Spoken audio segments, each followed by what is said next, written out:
Alright, hello guys. So for this video, pag-aaralan natin yung isang feature ng Zapier, which is Canvas. So what is Canvas? Canvas is a diagramming tools or mapping tools. Basically, ano siya, kumbaga dun kayo nagpaplano kung anong gagawin nyo dun sa Zap. Alright? So, other diagramming tools is ito, yung draw.io.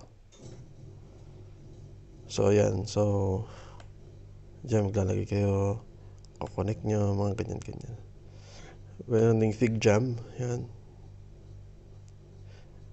Tapos, ito nga yung kay Zapier, meron siyang sarili, which is called Canvas. So, nasa beta pa rin siya, or they're still on a trial. Still on a trial. So, paano tayo mag-create? Click lang natin to. From homepage, go to Canvas, and then create Canvas.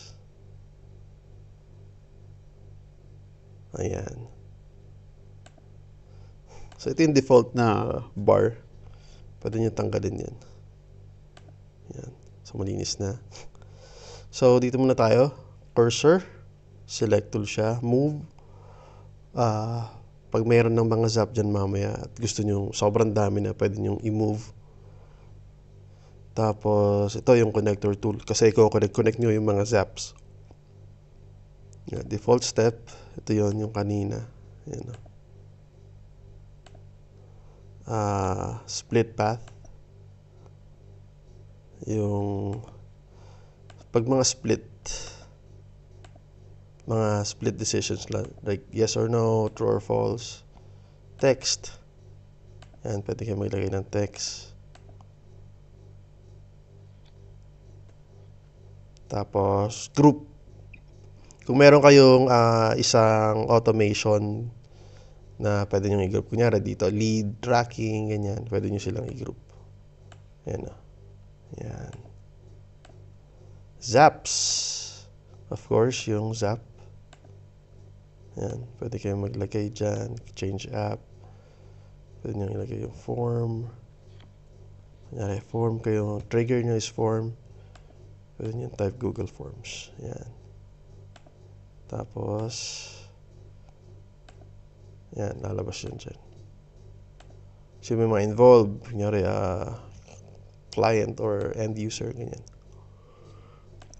Table by Zapier. Yan. Table, ito yung Zapier table. So, yan.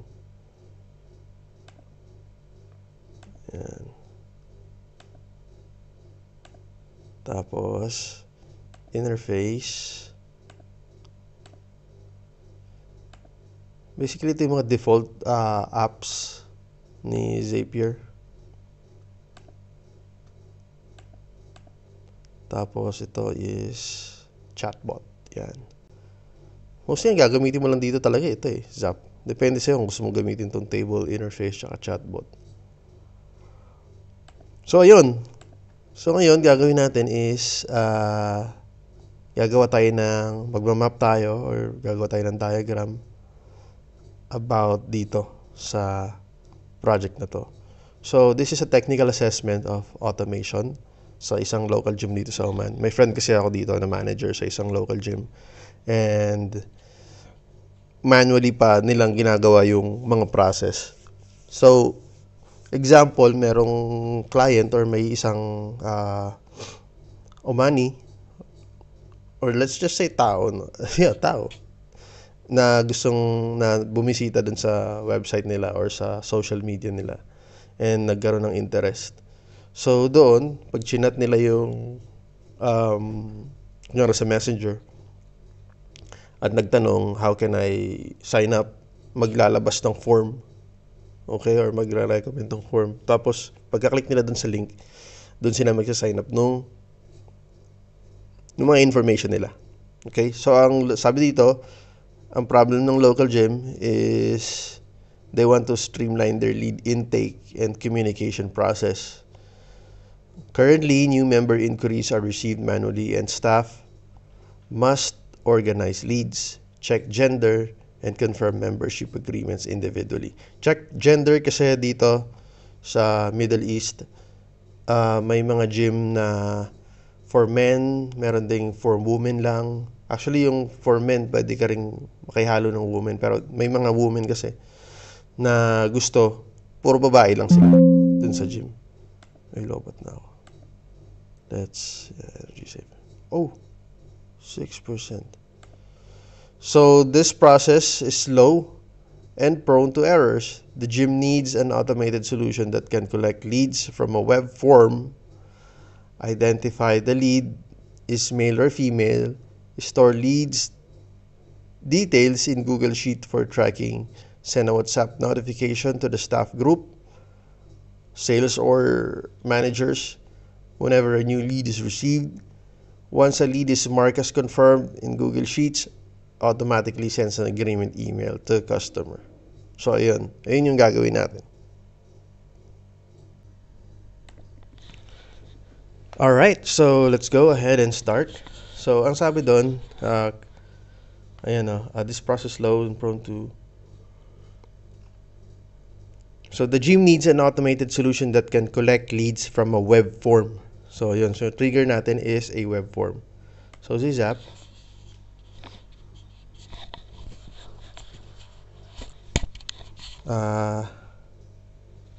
First, gawin natin dito. Yan. Rename. Local gym in Oman.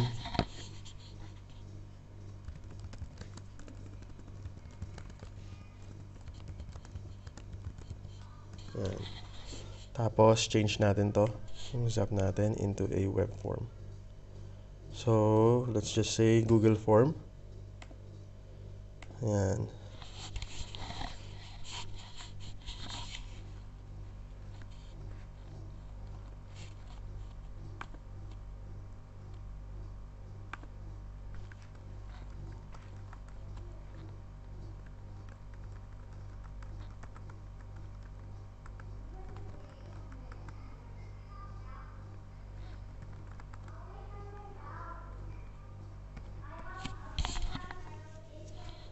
Alright, so ayan.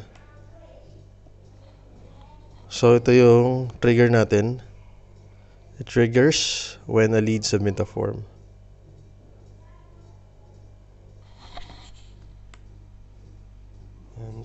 So maganda pag ginanyan niya siya para mas kita niya.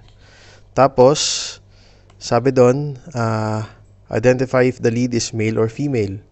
So kailangan natin gumawa nito, split path. Ayan. Tapos, ko-connect natin siya using a connector tool. Ayan, connect. What should we build? So, ito, ano to?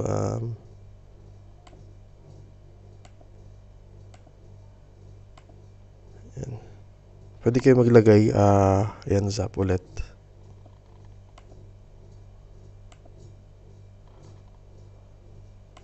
Tapos, isa pa ulit dito.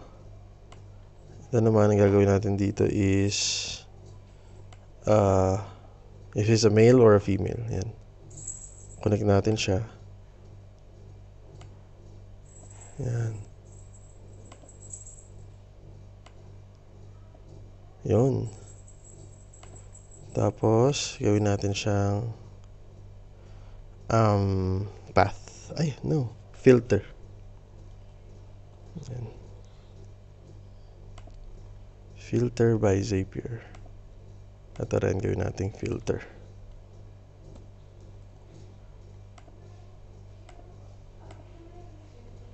Okay, so lagyan natin dito.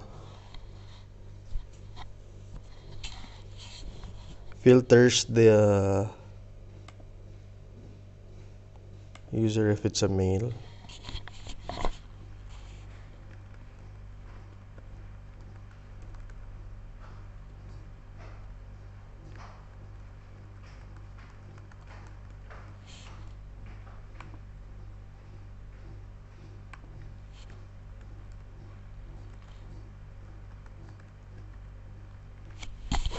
Alright, so ayan.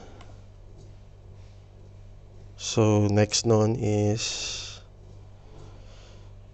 store lead details in Google Sheet for tracking. So ayan. Actually, isang Google form lang siya. I know, Google Sheet, but it will take into different yung sa ano ng Google Sheets sa baba, yung sheets dito. Yan. Isang file lang siya pero iba different sheets. So next natin dito is Zap again.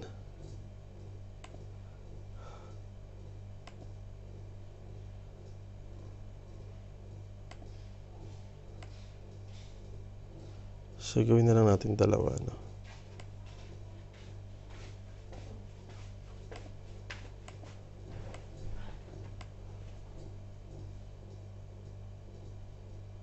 Yan. So we need to connect them here.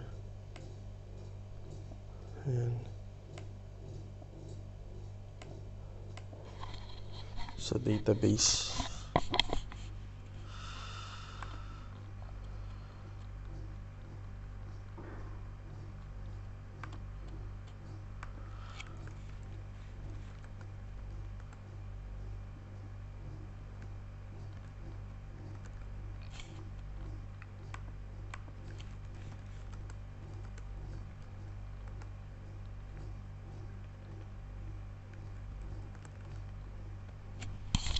Yan. So next is send a WhatsApp notification to staff group whenever a new lead is received.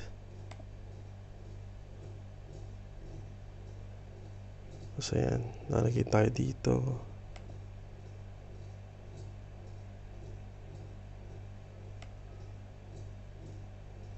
Actually, dito natin siya ilalagay.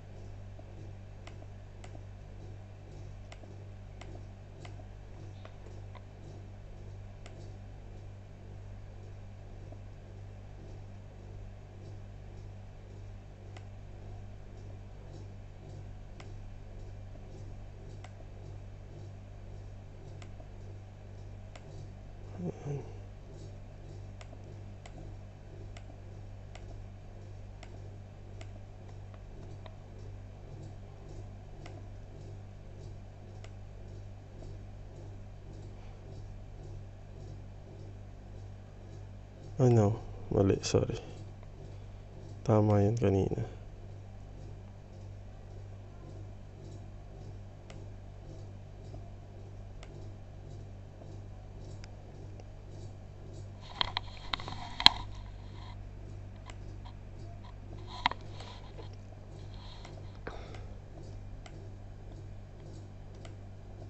So ayan, move. Diba? Dati mahirapan. Tapos yan.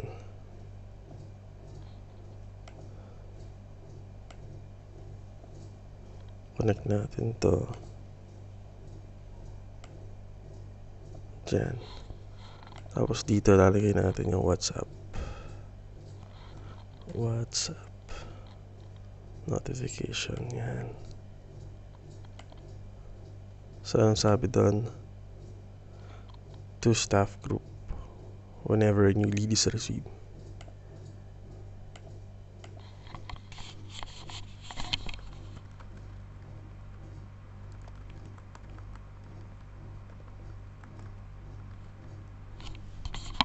Ayan.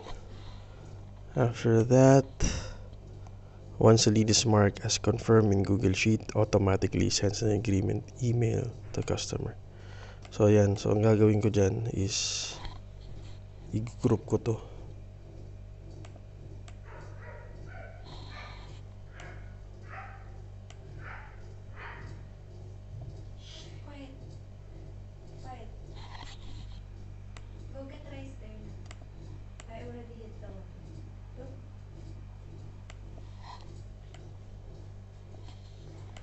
And then create a new Zapier here. Ito naman Google Form or Sheet.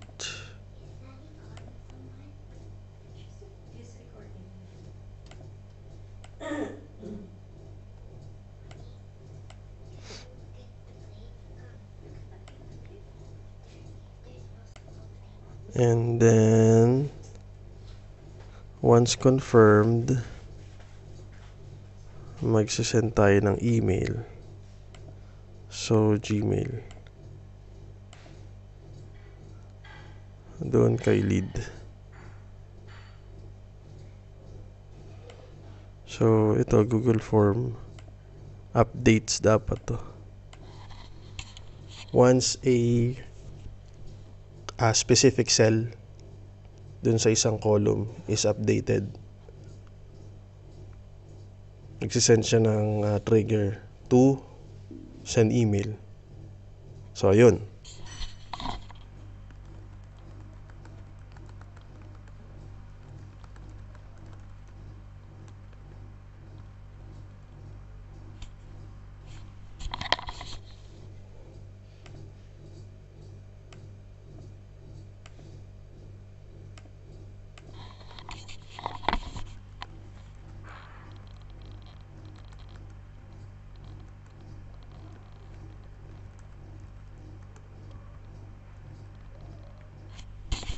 Ayan.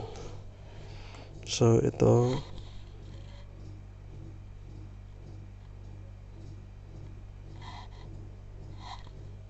Move natin.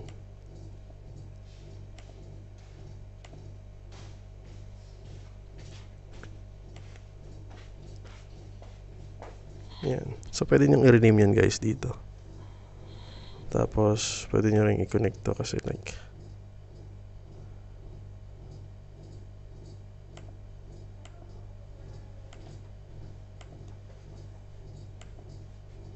ayan, naka-group na siya. So,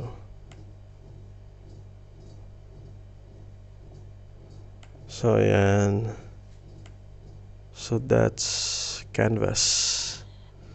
So, ito, pwede nyo ano kay client. So, ganito ang gagawin natin. This is our plan. This is the map of what we're gonna do.